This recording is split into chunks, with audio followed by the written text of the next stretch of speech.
네, 계속해서 우리는 지난주에 이어서 마 목사님, 줄여서 마 목사님이라고 했죠. 이 마 목사님의 마태복음 11장 강해서라고 할 수 있는 복음 핵심의 내용들을 나누려고 합니다. 잠깐 지난주 복습을 해볼까요? 가장 기억에 남는 단어, 키워드가 있다면 무엇이었습니까? 네. 다시 한번 얘기하지만 제가 이제 작년까지는 중고등부 사역을 했거든요. 상태가 비슷한 것 같아요. 네, 모르는 일주일만 지나면 기억이 삭제되는. 네. 아무튼 그렇습니다. 많은 단어들이 있었겠지만 그 무엇보다도 중요한 단어를 핵심을 뽑자면 신약 성경의 핵심은 뭐다? 네, 신약 성경의 핵심은 뭐다? 메시아라고 했어요. 즉 예수 그리스도라고 했어요. 예수 그리스도. 근데 그냥 그 예수 그리스도가 아니라 우리는 그 그리스도와 함께 어떤 걸 해야 된다고 했습니까? 예, 그 예수와 관계를 맺어야 된다라고 했습니다. 예, 그 관계를 위해서 예수님께 나아오라고 제가 여러분들께 요청했어요. 예수를 만나되 언제 만나냐? 당장 만나야 된다라고 했습니다. 그래서 여러분 어떻게 지난 한 주간 그 예수 그리스도를 주님이신 그분을 만나기 위해서 어떤 노력을 하셨습니까? 라고 여러분께 물어봅니다. 근데 이제 오늘 말씀을 또 전하면서 시작하면서 문제 제기를 하나 하고 시작하려고 합니다. 그 관계를 맺으려고 노력을 아무리 했단 말이에요. 근데 아무리 해봐도 안 되는 사람은 안 된다라는 것이 문제예요. 본인이 외적인 기준으로 봤을 때 나 정말 기독교인이냐 라고 말할 수 있다고 해서 여러분 방금 말한 그 관계를 맺는다는 것, 그것이 자동으로 되는 일일까요? 실제로 어떤 사람은 거의 자동처럼 되는 경우도 있습니다. 하나님이란 분이 어떤 분인지, 예수라는 분이 어떤 분인지 몰랐다가 지난주 설교 같은 걸 한번 딱 듣고 자연스럽게 믿어진 사람들이 있다는 거예요. 평생 한 번도 복음의 메시지를 듣지 않고 살아가던 사람들 중에서도 맞아, 우리가 예수님과 관계를 맺어야 돼 라고 생각이 되고 바로 이해하고 그렇게 인정한 사람들이 얼마든지 있을 수 있습니다. 네. 그러나 대부분의 경우는 달라요. 인간이 그렇게 되고 싶다는 마음을 먹은 것과 실제로 되는 것은 다르잖아요. 그런 것처럼 어쩌면 노력을 처절하게 했다고 하더라도 관계를 시작하고 싶다고 마음을 먹었다고 해서 되는 일이 아니라는 거예요. 혹여나 지난주 설교를 듣고 은혜를 받으신 분이 계십니까? 네. 예수님과 관계를 맺어야 한다고 예수님께 나아오라고 했을 때 그 말이 무슨 뜻인지 딱 이해하고 믿음으로 받아들이신 분들이 있다면 그분들에게는 정말 축하를 드리고 싶습니다. 쉽지 않은 일이기 때문입니다. 그렇다면 여러분 이것이 이렇게 어려운 건 왜 그럴까요? 왜 그런 것일까요?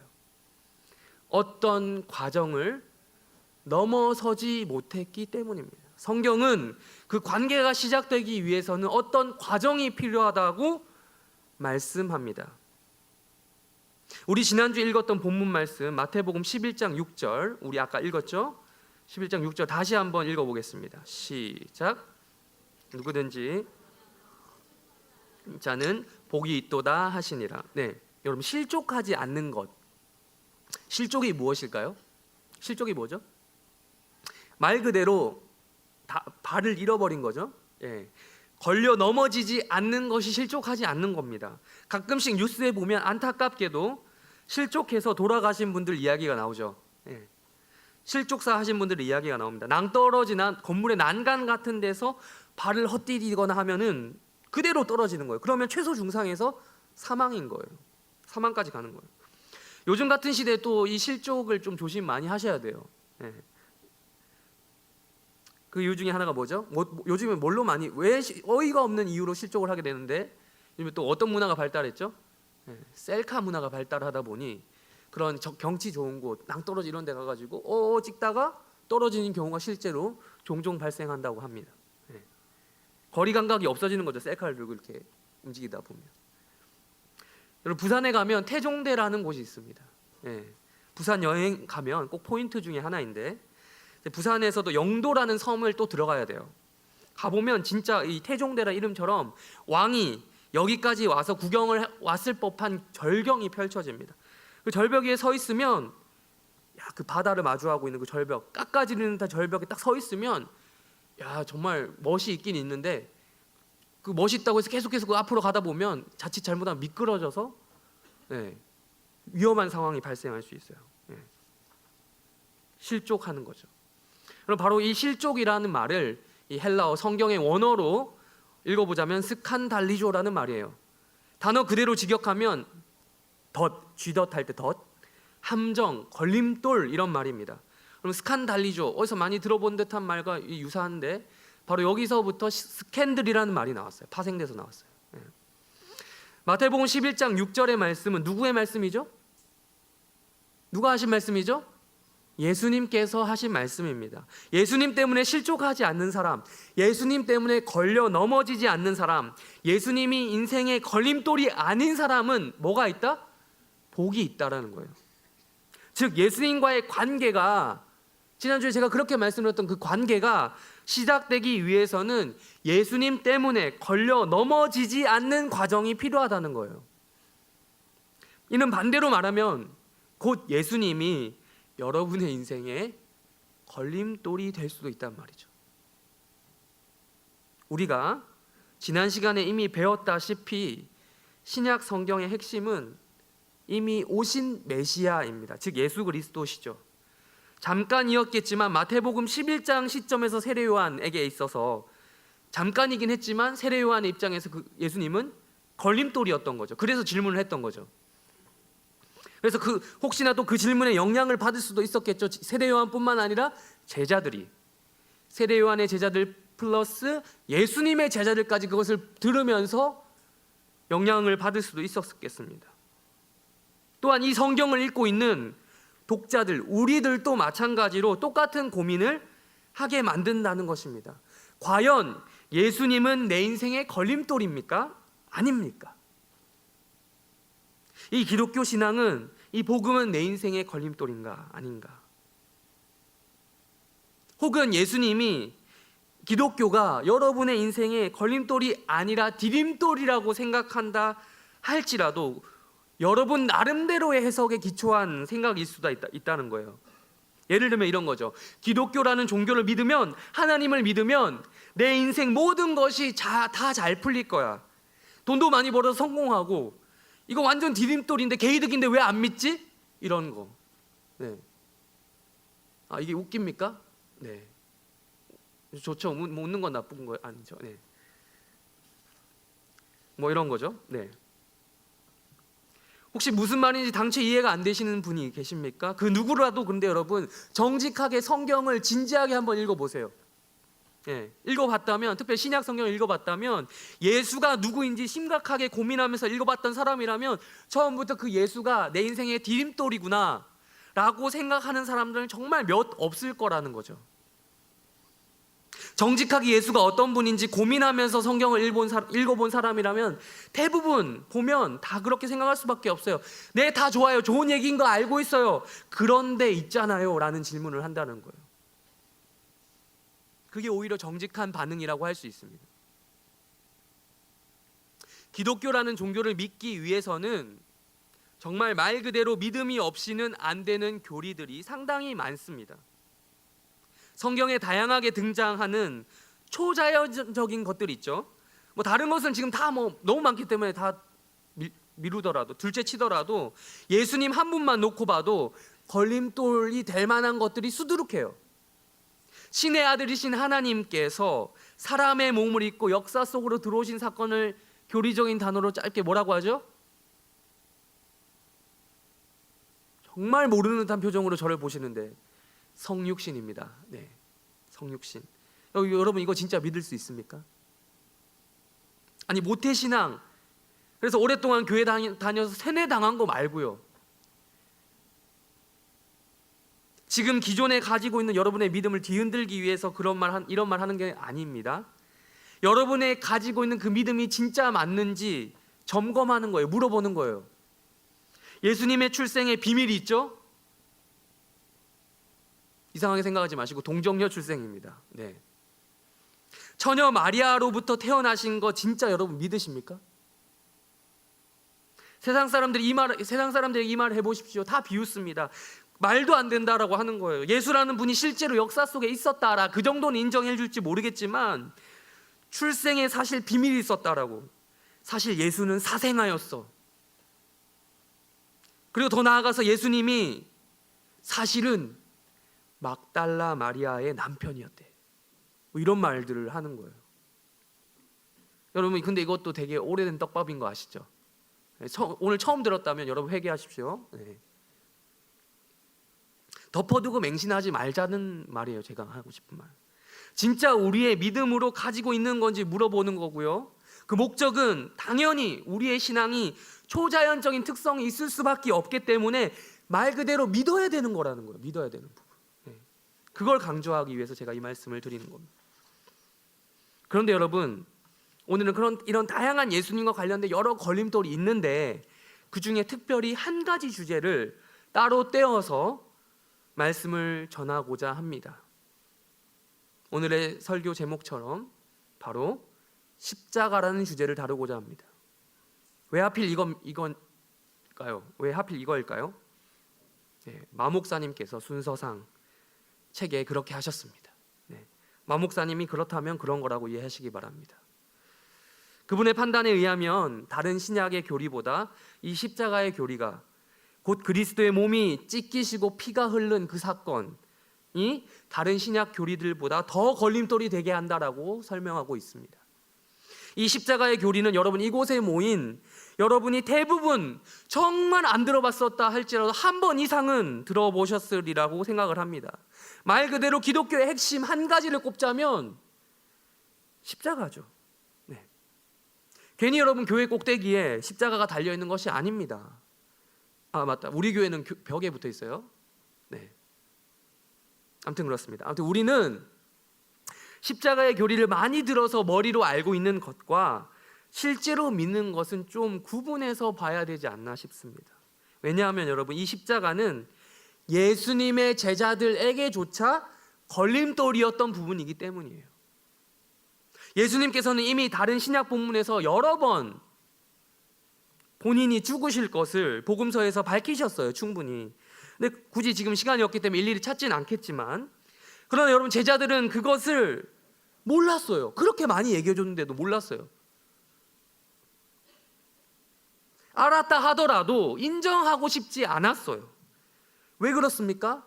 그들이 생각한 메시아는 그때까지만 해도 다른 유대인들과 별로 다를 바가 없었거든요. 그때 유대의 상황이 어땠습니까? 국가적인 상황이 로마로부터 지배당하고 있었습니다. 유대인들의 정치적 상황을 해결해 줄 누군가가 필요했어요. 누군가 앞장서서 독립운동을 펼치거나 혹은 세계 최강이라 평가받던 로마 군대를 박살낼 만한 어떤 군사적인 실력이 있는 사람을 기대했습니다.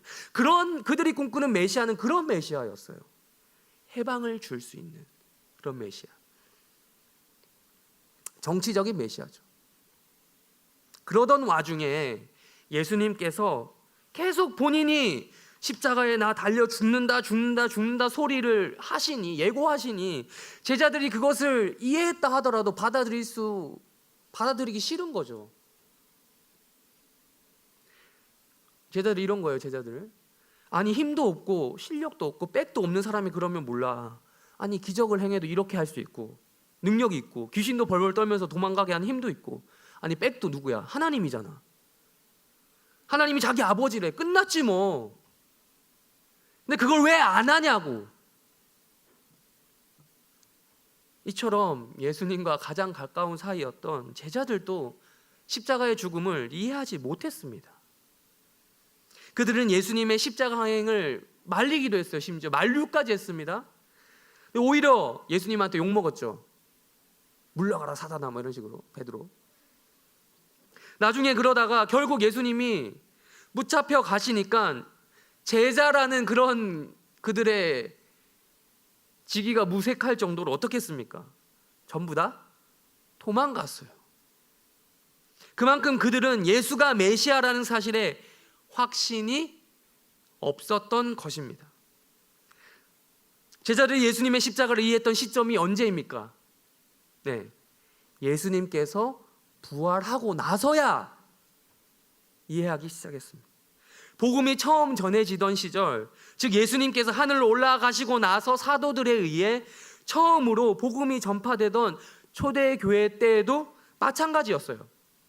십자가는 당시 사람들에게 아주 커다란 걸림돌이었습니다. 오늘 고린도전서 1장 18절 말씀을 다시 한번 읽어볼까요? 시작. 네, 띄워주세요. 1장 18절 아직 안 떴네요. 찾으셔서 읽겠습니다. 시작. 십자가의 도가 멸망하는 사람들에게는 미련한 것이요 구원을 받는 우리에게는 하나님의 능력. 네, 성경책을 펼쳐놓으세요. 십자가의 도, 이 십자가의 교리는 예수께서 십자가에 달려 돌아가신 이후로 세계 전체로 퍼졌습니다. 많은 사람들에게 전파됐죠. 그러나 여러분, 이것은 많은 사람들에게 걸림돌이 되었어요. 어떤 측면에서 걸림돌이 되었습니까? 네, 우선적으로 예수님은 의도적으로 이 땅에 죽기 위해 오신 분이다라는 점이 걸림돌이 되었습니다. 여러분, 일부러 죽기 위해 태어난 분이 예수님이에요. 여러분, 이것은 사람들이 이해할 수 없는 부분이에요. 우리 되게 잘 아는 축복성 한 가지가 있습니다. 요즘엔 잘 안 부르는 것 같은데 워낙 축복성 부를 게 많아가지고 잘 안 부르기도 하지만, 축복성의 그 클래식 하면은 당신은 사랑받기 위해 태어난 사람이죠. 우리가 익숙하잖아요. 예. 또 내용 가사 보면 맞아요. 하나님의 사랑을 받기 우리가 태어난 것이 맞습니다. 근데 여러분, 이거 아세요? 되게 불편한 진실인데, 이거 천주교나 다른 종교 막 이런 데서도 부르는 거 알아요? 네. 무교인 사람들도 여러분 필요에 따라서 노래방 가서 당신은 사랑받기 태어난 사람 부르더라고요. 되게 가사 내용 좋잖아요. 그런데 여러분, 그런데 그 사랑이 가능하게 되기 위해서 누군가는 죽어야만 했다라는 이 전제가 빠지면 심각해지는 거예요. 누구의 죽음으로 가능하게 된 사랑이에요? 예수님이죠. 예수님의 십자가 죽음으로 가능하게 된 당신은 사랑받기 위해 태어난 사람이죠. 이 십자가의 복음 없이는 기독교인 아닌 사람도 서로를 위해서 얼마든지 필요하면 부를 수 있는 노래에 불과하게 되는 거예요. 여러분께 물어보겠습니다. 이 중에 혹시 본인이 죽기 위해서 태어났다, 내가 이 세상에 태어난 목적은 죽으려고 태어났다라고 생각하시는 분이 계십니까? 물론 그게 맞는지 철학적인 고민을 막 하고 있는 분이 간혹 있을 수는 있겠어요. 나는 그런 존재가 아닐까 막 이렇게 막. 예. 또한 실제로 우리 인간이 태어나자마자 죽음을 향해 달려가고 있다라는 엄연한 현실이 있는 건 맞죠. 맞지만 원칙적으로 실제 우리의 삶에서 난 죽으려고 태어났어라고 의식하면서 자기 정체성을 정의하고 그렇게 살아가는 사람은 거의 없어요. 예. 일반적으로 사람이라면, 태어났다면, 살아간다면 다 생존을 위해서 노력하죠. 쇼펜하우라는 철학자가 이런 말도 했죠. 생의 의지라는 표현을 썼습니다. 살려는 삶의 의지. 예. 그런 것처럼 우리는 이 세상에서 살기 위해서, 아니 살아남기 위해서라도 아등바등하는 존재입니다. 생존의 욕구가 있으니 식욕도 있고 수면욕도 있고 성욕도 있고 등 각종 욕구가 우리 인간에 자리 잡고 있는 것입니다. 여러분, 돈을 왜 버십니까? 경제활동 왜 하십니까? 삶의 의지가 없다면 할 이유가 없죠. 벌어서 뭐 하게요? 살아서 무언가 해보려고, 하고 싶은 거 해보려고 하는 거 아니겠습니까? 모든 욕구의 기본적인 출발은 생존하고자 하는 욕구로부터 시작이 됩니다. 그런데 예수님은 죽기 위해서 태어나셨을 뿐만 아니라 의도적으로, 이 다분히 의도성을 가지고 죽기 위해서 이 땅에 오신 분이라는 것입니다. 그것이 성경의 말이에요. 이것이 세상의 원리와 안 맞다라는 게 문제예요. 왜 굳이 태어나서 행복하게 잘 먹고 잘 살다가 벽에 똥칠할 때까지 살아야지? 때가 돼서 죽는 건 어쩔 수 없다 하더라도 의도적으로 불나방처럼 죽음에 뛰어들 필요가 있겠냐는 말이에요. 그러나 여러분, 예수님은 그런 분명한 죽음이라는 목적을 가지고 이 세상에 태어나신 분입니다. 이유는 단순합니다. 우리가 잘 아는 내용 그거예요. 예수님께서 반드시 죽으셔야만 그 죽음으로 인해서 발생된 그 의로움, 성경에서 의로움이라 말하고 올바름 때문에 우리의 죄가 용서받을 수 있기 때문입니다. 성경은 이것이 우리가 구원받을 수 있는 유일한 길이다라고 말씀하십니다. 하나님께서 이미 영원 전 이 지구가 창조되기, 이 우주가 창조되기 전부터, 즉 시간이라는 개념이라는 게 생기기도 전에 이미 우리 인간의 죄를 용서하시기 위해서 예수님을 이 땅에 보내기로 작정하셨던 거예요. 이런 십자가의 의미를 깨닫지 못하고서는 우리들은 결단코 여러분 죄의 용서를 받지도 못하고요, 구원도 받을 길이 없어요. 예수님은 모든 인간들의 기본적인 그 생존의 욕구와는 정반대가 되는 욕구, 즉 죽음의 욕구를 가지고 태어나신 분이셨습니다. 영원히 죽을 우리를 진정한 의미에서 생존시키기 위해서 그랬던 거예요. 이처럼 사도들에 의해서 당시 예수님이 승천하시고 죽으시고 부활하시고 승천하시고 얼마 안 돼서 사도들에 의해서 선포된 이 메시지, 십자가 복음의 메시지는 과거에도 걸림돌로 작용했고요, 지금 이 시대도 마찬가지로 걸림돌로 작용되어서 많은 사람들을 힘들게 하고 넘어지게 합니다. 좀 더 자세하게 이를 분석해 보도록 하겠습니다. 십자가에 대해서 사람들의 두 가지 거부 반응이 있어요. 십자가를 거부하는 전형적인 두 가지 거부 반응이 있어요. 첫 번째, 순한 맛 버전의 거부 반응입니다. 지난주 설교를 들으면서 어느 정도 이해하고 인정하신 분들이 이 중에 있을 거라 생각을 합니다. 그래, 맞아. 바른 관계가 중요해. 하나님과 바른 관계를 맺어야 해. 예수님과 바른 관계를 맺어야 해. 그런데 그걸 하려면 어떻게 해야 될까?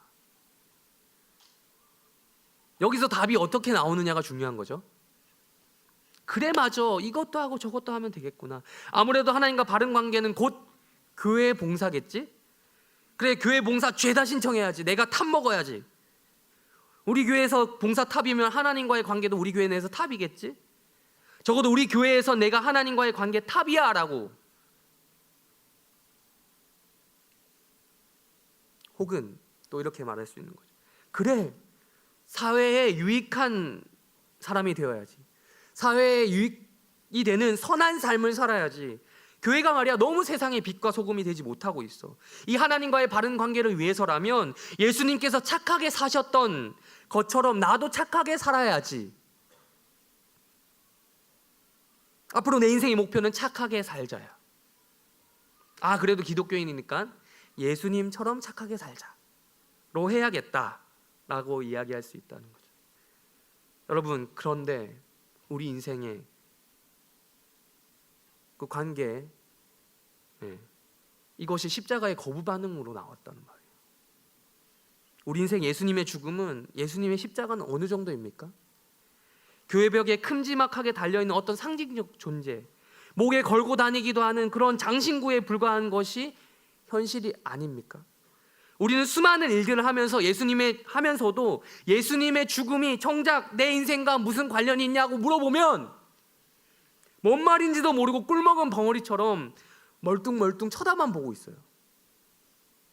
하나님과의 관계는 많이 말하는데 그 관계를 통해서 내가 뭘 해야 될까, 이런 저런 일들을 많이 말하는데 정작 그 관계를 시작하게 만드는 가장 중요한 그것인 십자가, 그리고 그 십자가에 달리신 예수님의 죽음은 우리의 인생과 어떤 관계가 있는지 모르는 거예요. 제가 이런 말 하면서 사실 많이 조심스럽습니다. 지금 제가 하고자 하는 말을 오해할까 봐 그래요. 제가 교회 봉사 의미 없다고 하는 말처럼 들립니까? 그러면 잘못 듣고 계신 거예요. 사회봉사가 제가 의미 없다고 말씀드리는 겁니까? 아니죠. 착하게 살지 말라는 거예요? 아닙니다. 제발 여러분, 성도면, 기독교인이면 받아먹는 데만 익숙해하지 마시고요, 교회 나와서 뭔가 이제 서비스 받으려는 그런 태도를 제발 이제는 그만하시고요, 교회 봉사도 좀 적극적으로 하시고요. 특별히 우리 교회는 아실 분 아시겠지만 교회 봉사가 너무 필요한 곳이 많아요. 사회봉사도 좀 하시고요. 착하게 좀 삽시다. 착하지 않아서 세상으로부터 받는 욕이 너무 많잖아요, 기독교가. 근데 여러분, 우리를 구원하신 이 십자가는 있잖아요, 좋은 의미에서 우리를 미치게 만듭니다.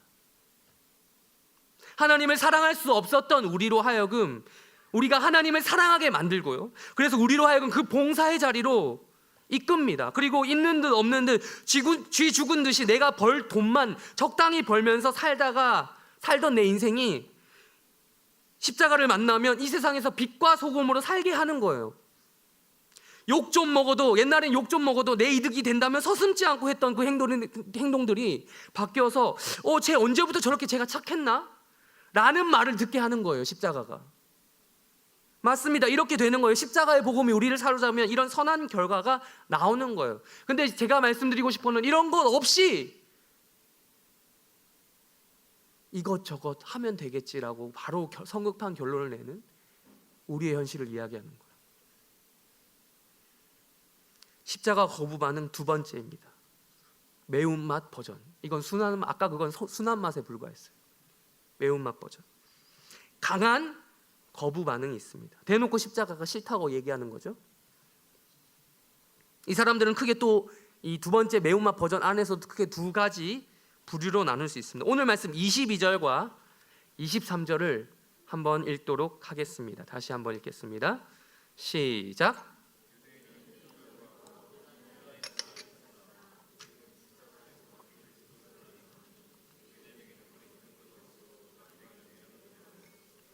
네, 성경에서 크게 나누는 두 부류가 지금 나오죠.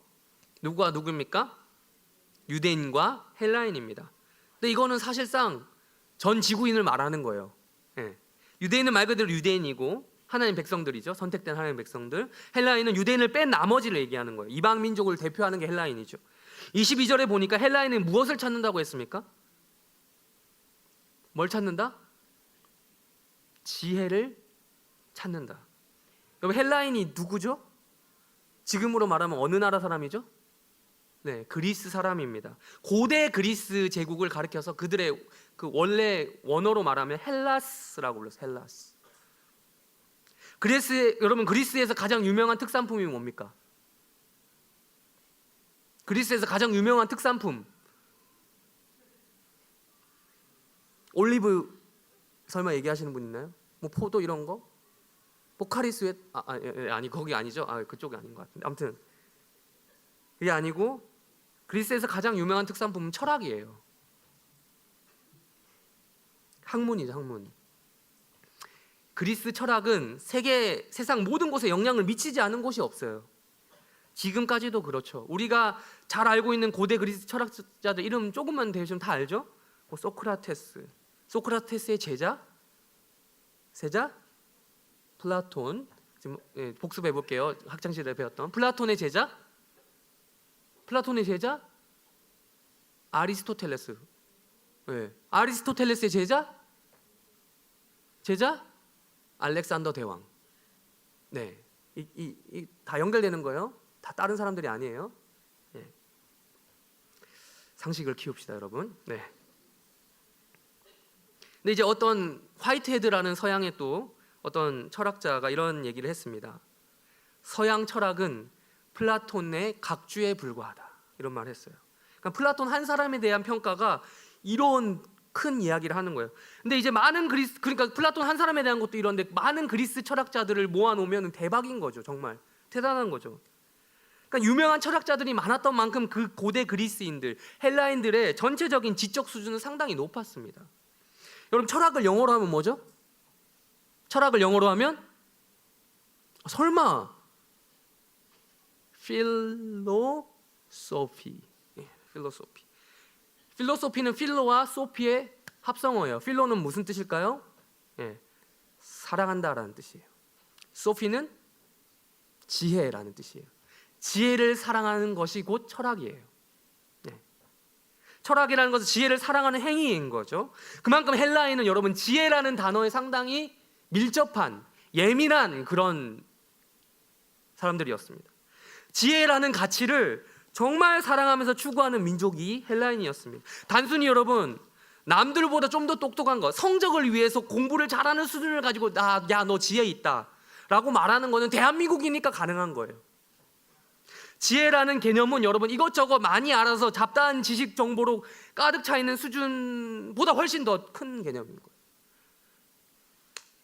헬라인들의 세계에서는 바로 이 지혜를 추구하는 것, 지혜를 사랑하는 것, 철학하는 것이 곧 사회 내에서 인정받는 그런 것이었어요. 즉 아름다움, 미덕이라는 표현을 하는데 아름다움이었고 선함이었습니다. 그렇다면 좀 더 파고 들어가 볼까요? 지혜를 추구하는 것은 좋다 이 말이죠. 그런데 그렇다면 뭔지 알고 추구하고 사랑하냐? 지혜란 무엇인가? 우린 살면서 지혜를 구한다라는 말을 종종 씁니다. 그게 뭐죠? 지혜를 구한다는 게 뭐예요? 내가 살면서 어떤 답을 얻고 싶다. 아버지 내게 정답을 알려줘. 뭐 이런 말도 있잖아요. 예. 정답을 알고 싶다는 거예요. 어떤 권위자로부터 어떤 해답을 얻고 싶다는 거예요. 해답을 얻어가는 과정이 곧 지혜를 찾는 과정이고 곧 철학을 해나가는 과정이에요. 여기서 우리는 이 질문으로 넘어갈 수 있는 거죠. 모든 철학의 근본적인 질문 한 가지로 모아보고자 하면 뭘까요? 바로 만물의 근원이 무엇인가라는 질문입니다. 여기서부터 머리가 아프기 시작할 텐데요. 만물의 근원, 어려운 말 나왔어요. 학창시절에 여러분 배웠던 내용입니다. 어떤 사람은 이 만물의 근원에 대해서 물질의 근원이라고도 하죠. 그건 물이다 맞추면 500원 아닌데 아무튼 누가 얘기했죠? 넘어갈게요. 어떤 사람은 공기라고 했어요. 어떤 사람은 이 만물의 근원을 숫자라고 얘기했고요. 어떤 사람은 물, 불, 공기, 흙의 사원소라고 했고 어떤 사람은 그때 당시 이 생각 어떻게 했는지 모르죠. 원자라고 했어요. 여러분 왜 이런 꼭 안 해도 되는 질문을 머리 아프게 제가 여러분께 했습니까? 바로 인간이 왜 이런 걸 알고 싶어 했을까요? 만물의 근원을. 그것은 이 세상이 어디로부터 시작되었으며 어디로 가는지 알고 싶었던 인간의 그 본연 그런 존재이기 때문입니다.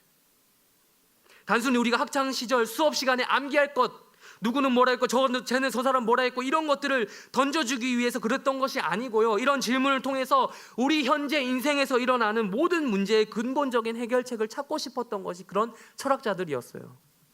여러분이 하고 있는 고민 그거예요. 나는 이 세상에 왜 태어났을까? 그렇다면 이 지구는 왜 있는 걸까? 아니 이 세상은 도대체 언제 어디서부터 시작이 된 거지? 그리고 나는 어디로 가는 걸까? 죽으면 끝일까? 어떻게 될까? 죽으면 그 다음에 뭐가 있나? 그래서 그들이 최대한 생각할 수 있는 최대한으로 많은 생각을 정리해서 내놨어요. 그래서 자연스럽게 지혜롭다라는 개념이 뭐냐?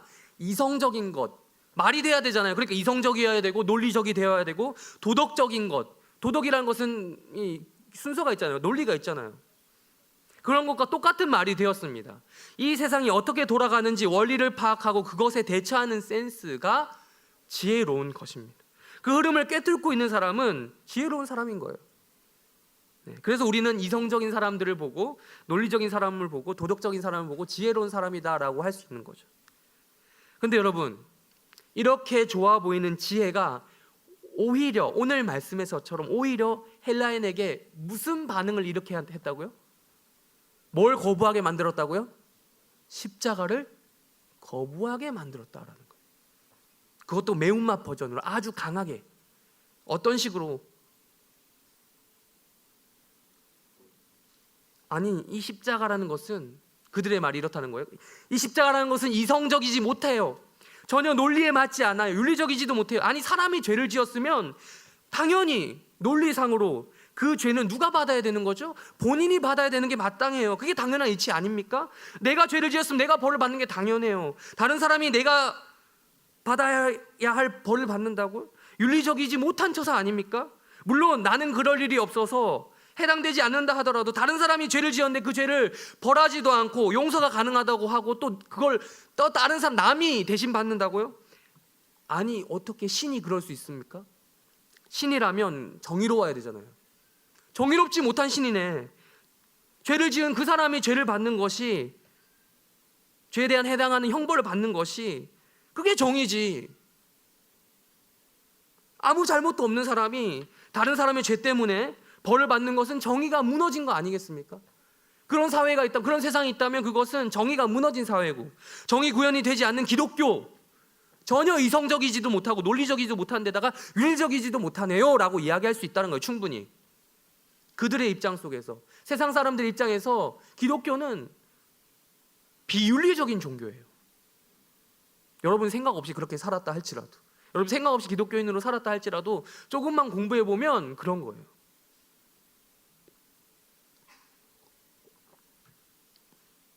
또한 2020년을 살아가는 이 시점에서, 지금 우리 시점에서도 이 지혜라는 말은 어떻게 사용되고 있습니까? 이 지혜라는 말은 이렇게 사용되고 있는 것 같아요. 지극히 합리적인 것들을 추구하는 말과 똑같은 것 같습니다. 시대마다 여러분 지혜의 범주가 조금씩 다르긴 하죠. 지혜가 말하는 그게 달라요. 70년대만 해도 새마을 운동의 영향을 받아서 그런지 어떤 이런 말들이 지혜였어요. 근면성실, 잘 살아보세, 이런 것들이 지혜였습니다. 그렇게 하는 것. 그러나 지금은 그렇지 않죠. 2020년이 된 지금에서 말하는 지혜는 합리적인 생각과 똑같은 것 같습니다. 여러분 자본주의 사회를 우리가 살고 있잖아요. 자본주의 사회에서 합리적인 생각과 태도는 상당히 중요합니다. 합리적인 소비, 합리적인 쇼핑을 할 줄 알아야 되죠. 그리고 합리적인 계산을 할 줄 알아야 됩니다. 그래야 잘 똑똑한 거예요. 그래야 지혜 있는 거예요. 자본관리, 자산관리를 명확히 해야 되잖아요. 그래서 여러분 이 시대는 흔히 말하는 가성비 시대예요. 가성비.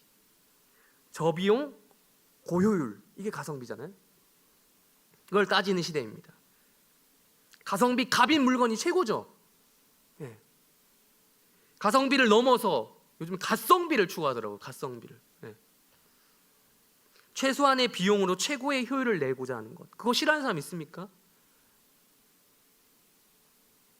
오늘 일청년부에서 2부 순서로 보드게임 대회를 합니다. 무려. 1등 상품이 무려 뭐다?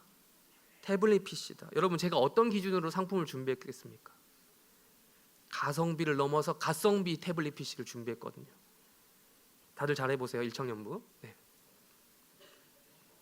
그러나 우리가 잘 생각해볼, 그건 그거고 잘 생각해볼 필요가 있습니다. 여러분 십자가, 이 십자가만큼 불합리한 것이 있겠습니까?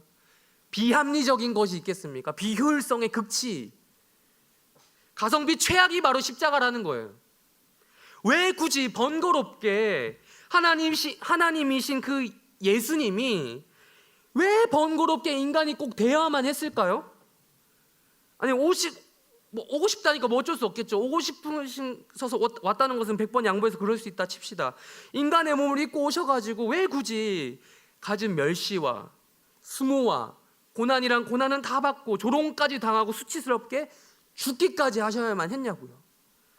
아니 말씀으로 세상 창조하셨다면서요.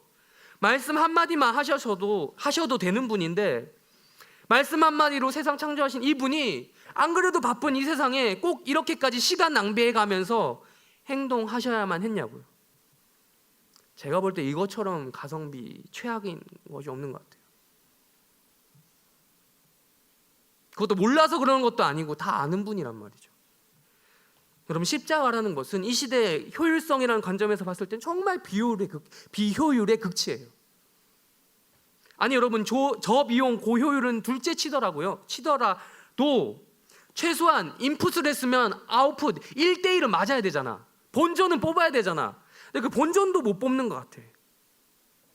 이 십자가는 모든 인간을 위한 것도 아니라고 하잖아요. 안 믿는 사람도 있잖아요. 예수님 죽어서 진짜 실제로 모든 인류가 다 구원받는다 칩시다. 그러면 괜찮겠죠. 근데 그게 아니에요. 믿는 사람도 있고 안 믿는 사람도 있고, 심지어 그걸 몰라 잘. 현실적으로 그렇잖아요. 십자가의 복음을 들어도 구원받지 못한 사람이 있잖아요.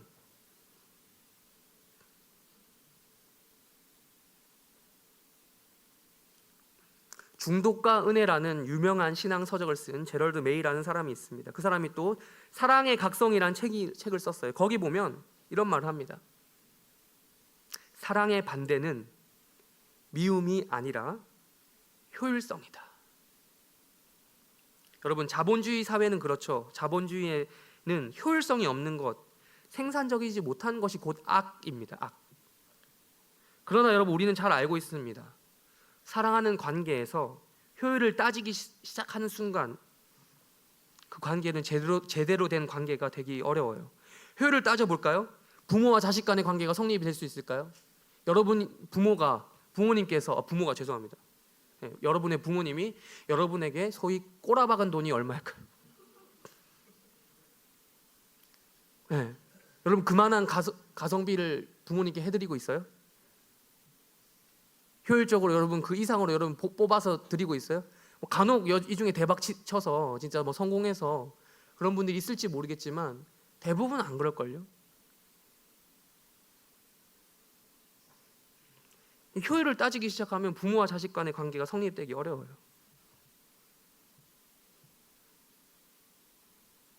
아니, 효율을 따질 거면 자녀를 낳지 말던가 낳더라도 최소한의 그런 걸 해야죠.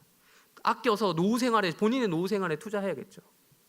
미리 다 돈 어디다 넣어놓고. 뭐 하려고 마음고생 몸고생 하면서 하다가 자녀 키우면서 살다가 요양원에 버림받는 인생을 택할까요? 사랑하기 때문에 가능한 거예요. 여러분, 사랑도 꼭 부모님 얘가 아니더라도 사랑하는 이성이 생겼다 칩시다. 선물 공세를 하기 시작했어요. 좋아해서. 사귀지도 않는데 좋아해서. 그러다 갑자기 마음이 영 아닌 것 같아. 받아주지 않을 것 같아. 그때 손익계산 하는 거죠. 내가 얼마 썼고 쟤는 나한테 뭐 얼마 썼다. 사귄다 하더라도 따져가면서 관계를 생각하는 순간 그 이상의 관계의 진전은 어렵죠. 관계가 정리된다 칩시다. 근데 갑자기 아까운 거예요. 선물로 줬던 거 다시 되찾아가는 사람, 어떻게 생각하세요? 실제로 그런 사례가 있더라고요. 내가 이런 사람이 있는 줄 몰랐는데 있더라고. 라디오에서 들었어요. 노트북 선물로 줬는데 다시 받아가고 싶다, 뭐 이런 얘기를 라디오로 들은 적이 있어요. 그럴 거면 도대체 선물을 왜 줬을까요? 이처럼 여러분, 효율을 따지기 시작하는 순간 진정한 의미에서 사랑은 어렵습니다. 헬라인 얘기하다가 시간이 좀 많이 길어졌는데, 저는 헬라인이 지혜를 찾는 자들이라고 한다면 유대인들은 무엇을 구하는 자들이라고 적혀져 성경에 말하고 있습니까? 유대인들은 뭘 찾는다? 표적을 찾는다. 표적을 구한다. 표적이 뭐죠? 쉽게 말하면 신약 성경 그 복음서에 나온 예수님의 표적이 뭐죠? 기적들. 네, 기적이에요. 기적이에요. 네. 예수님께서 행하신 기적이 바로 그것입니다. 예수님이 공생의 기간 동안 활동하던 당시 수많은 유대인들이 예수님의 기적을 체험했습니다. 직접 보고 놀랐어요. 그래서 그들은 생각했어요. 아, 진짜 메시아일 수 있겠구나. 우리들을 이 지긋지긋한 피지배 상황에서 벗어나게 하실 수도 있겠구나. 이제 우리도 당당하게 독립된 나라로서 살 수 있겠구나. 우리도 더 이상 로마에 세금 내지 않아도 돼. 살림살이 좀 나아지겠구나. 오병이어, 뭐 매일 하시지 않아도 좋아. 가끔씩 배고플 때 터트려 주시면 우리도 이 땅에 살면서 부족함 없이 살겠구나. 적어도 먹고 살 걱정은 안 해도 되겠구나. 여러분, 유대인들은 이러한 표적, 즉 마음만 먹으면 얼마든지 그 표적, 그 기적을 활용할 수 있는 능력과 힘을 가진 메시아를 강력하게 원했는데 진짜 마침 온 거예요. 예수님이 할 수 있는 것 같아. 할 수 있어. 했어. 그들이 생각한 메시아는 철저히 세속적인 힘과 권력을 가진 어떤 카리스마 넘치는 그런 인물이었습니다. 즉 그들에게 능력이 없다라는 것은, 즉 약함은 곧 악이었습니다. 악. 그러나 예수님은 그냥 약한 정도가 아니라 아까도 얘기했지만 의도적으로 죽기 위해서 오셨던 거죠. 그런 의도를 자꾸 내비치니 기적을 보고 한껏 들떴던 그들의 이 기대감이 있었을 거 아니에요. 그 기대감이 실망감으로 바뀌었을 때 그 파급력은 더했던 거예요. 유대인들은 그 실망감 때문에 예수를 죽이는데 적극적으로 찬성했던 거예요. 예수의 그 재판을 할 때 기억하시죠? 어떻게 했습니까? 유대인들이, 거기 모였던 유대인들이 죽이라고 했잖아요. 여러분, 이 시대도 마찬가지입니다. 우리는 힘을 숭배하는 문화를 살아가고 있어요. 이 중에 나약함을 숭배하는 문화는 없어요. 나약함을 숭배하지 않아요. 꼭 힘이라는 게 여러분 근육질의 우락부락한 그런 고전적인 의미에서 힘만을 얘기하는 것이 아니죠. 외모도 힘이고 실력도 힘이고 돈도 힘이고 많은 것들이 힘이죠. 인간은 여러분 약함을 숭상하지 않습니다. 인간은 강함을 숭상합니다. 그러나 여러분, 기독교 복음은 어떤 이야기를 합니까? 십자가는 다른 이야기를 하는 거예요. 십자가는 비참하게 죽어버린, 그것도 억울하게 죽은 구원자라고 해서 오신 그 예수의 죽음을 말하는 것입니다. 우리는 그 나약함의 상징인 십자가를 복음이랍시고 믿고 있는 자들이 우리라는 거예요.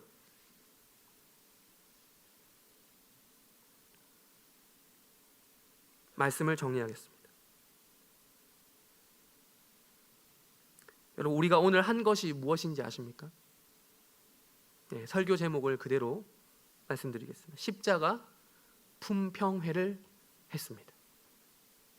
우리는 십자가라는 물건을 가지고 지금 놓고 두루두루 이리저리 살펴봤어요.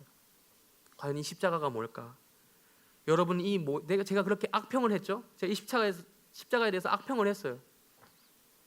여러분, 이 못생기고 매력 없는 이 물건에 대해서 어떤 평가를 여러분은 내리시겠습니까? 찬송가에서 말했죠. 이 물건은 험한 십자가예요. 생긴 것 그대로 받아들이기 어려운, 거부 반응을 일으키기 딱 좋은, 요즘 말로 하자면 극혐인 거예요. 결코 좋은 평가를 받을 수 없는 물건이에요. 전혀 가지고 싶은 마음이 들지 않는 것이에요. 우리가 어떤 물건을 가지고 싶다는 생각을 왜 하죠? 어떤 물건을 봤을 때 저거 내가 너무 정말 가지고 싶다. 어떻게 하죠? 왜 하죠? 저 물건이 내 인생에 어떤 도움을 주겠다라고 생각을 하니까 가지는 거죠. 나를 행복하게 만들어 주겠다. 여러분, 그러나 계속해서 제가 십자가를 이야기하면서 말씀드렸던 것이 무엇입니까? 십자가는 우리 인생에 도움이 되기는커녕 걸림돌인 것 같다라는 거죠. 십자가의 논리 이성적이지 못합니다. 논리에 맞지도 않고 정의롭지도 못해요. 또한 합리적이지도 못하며 가성비가 최악이고요, 고비용이고 저효율이에요. 게다가 십자가는 할 수 있는데도 불구하고 하지 않는 그런 무력함 자체예요. 힘이 없으면 모르겠는데 할 만한 능력이 되는데 안 하는 거잖아요. 여러분, 대기업에 들어갈 수 있는 능력이 충분히 되는데 안 들어가는 거, 그게 지혜입니까? 스카이에 입학할 수 있는 능력이 되는데 아이비리그에 들어갈 수 있는 능력이 충분히 있는 사람이 안 그런 것, 그것이 세상에선 그걸 가르쳐서 어리석음이라고 해요. 능력이 있는데도 활용하지 않으면 그것은 곧 무력함이고 나약함입니다. 그것은 악이라고 세상이 이야기해요. 돈이 많이 있는데도 잘 쓰지 못하면 욕먹는 것, 그게 세상의 논리예요. 그러나 여러분, 예수님의 십자가는 그것과는 반대, 정반대라는 것을 보여줍니다. 할 수 있어도 안 한다는 것입니다. 그냥 죽겠다는 것입니다. 그렇지 않을 수 있음에도 불구하고 십자가는 비참하게 죽어버린, 그것도 억울하게 죽은 그 한 사람, 예수의 죽음을 말하고 있는 것입니다. 여러분, 이처럼 시대 정신과는 정반대의 길을 걸어가는 것이 십자가의 길입니다. 우리가 세상을 살아가는 일반적인 지혜의 논리와는 정반대죠. 힘의 논리와는 정반대예요. 우리는 어릴 적부터요, 심지어 교회 오랫동안 다니면서도요, 세상을 살 때는 최대한 살아남기 위해서, 생존을 위해서 남을 교묘하게, 대놓고는 아니고 좀 머리를 써서, 지혜를 써서 교묘하게 이용해도 좋으며, 내가 디딤돌이 되기보다는 남을 디딤돌로 삼아서 짓밟고 그렇게 일어서도 괜찮으며, 아니 그렇게 해야 마땅하다고 생각하며 자라왔어요. 그게 지혜라고 생각하고 있어요. 능력이 되는데 왜 안 하냐는 거예요. 그러나 십자가는 그것과 정확히 반대되는 가치관을 말합니다. 그렇다면 여러분, 이 십자가라는 물건에 여러분은 어떤 평가를 내리시겠습니까? 그럼에도 불구하고 이 십자가에 높은 점수를 주실 수 있겠습니까? 더 나아가서 여러분이 이 십자가를 품속에서 내가 가져다 내 품속에 소유하고픈 그런 세상이 이해할 수 없는 그런 욕구가 여러분 마음속 능력부터 생길 수 있겠습니까? 우리 18절, 24절을 한번 더 읽겠습니다. 18절과 24절입니다. 시작. 십자가의 도가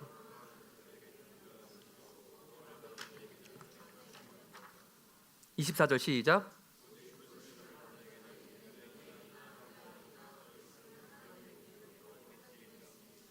여러분, 이 십자가는 우리가 가진 기존의 가치관들, 어쩌면 교회 생활을 그렇게 오래 했음에도 불구하고 바뀌지 않고 있었던 세속적 가치관에 쩌들어 있는 우리들을 뒤흔드는 하나님의 능력이고 하나님의 지혜입니다. 인간 수준의 능력과 인간 수준의 지혜로는 전혀 이해할 수 없는 것, 진짜 이 세상을 만들었으며 지금도 다스리고 계시는 전지전능하신 신이라는 분, 그 하나님께만이 하실 수 있는 거예요. 여러분, 우리 이 죄 때문에 인간의 지혜로, 인간의 능력으로 어떻게 해보려고 했던 이 우리의 죄 때문에 예수님께서 십자가에 못 박혀 죽으신 겁니다. 그리고 우리는 이 십자가라는 물건을 보고 있습니다. 매주 보고 있습니다. 아니, 어쩌면 매일 보고 있어요. 다시 묻습니다. 이 십자가를 여러분은 어떻게 평가하시겠습니까? 여전히 이 앞에서 내 인생 내가 살든 죽든 무슨 상관이야, 벌을 받아도 내가 받겠어, 죽어도 내가 죽고 살아도 내가 사는데 무슨 상관이야, 이런 태도로 나가시겠습니까? 여러분, 신의 진노와 벌을 몸소 감당해낼 수 있다라고 생각하십니까?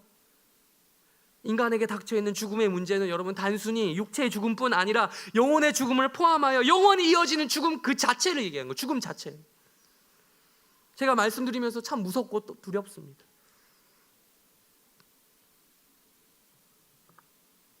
여러분, 부디 이 예수님의 십자가가 우리의 걸림돌이 아니라 디딤돌이 되기를 간곡히 바랍니다. 우리들이 가진 죄로부터 구원받을 수 있는 유일한 방법을 하나님께서 우리에게 주셨습니다. 십자가라는 방법을 통해서 주셨습니다. 죄는 우리가 지었는데 벌은 그분의 아들 예수 그리스도가 받으셨습니다. 여기서 우리에게 남은 것은 단 하나입니다. 이 십자가라는 물건 가지겠습니까? 소유하겠습니까? 십자가의 복음을 그대는 믿습니까? 전혀 매력적이지 않는 이 물건을, 가지고 있으면 욕먹기 딱 좋은 이 물건을 받아들이겠습니까? 여러분, 이 말씀 앞에서 우리는 선이해 후 믿음이 아니라 선믿음 후 이해라는 반응을 보여야 되는 것입니다.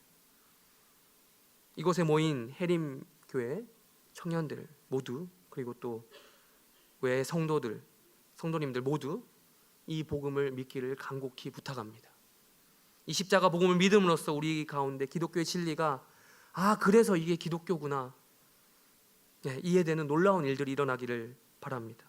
그래서 아까 처음 설교를 시작하면서 얘기했던 예수 그리스도의 관계가 본격적으로 정말 이 십자가 때문에 시작될 수 있는, 우리 삶에서 십자가가 능력이 되고 지혜가 되는 전에는 전혀 상상할 수 없었던 일들이 일어나기를 진심으로 바라며 설교를 마치도록 하겠습니다. 기도하겠습니다.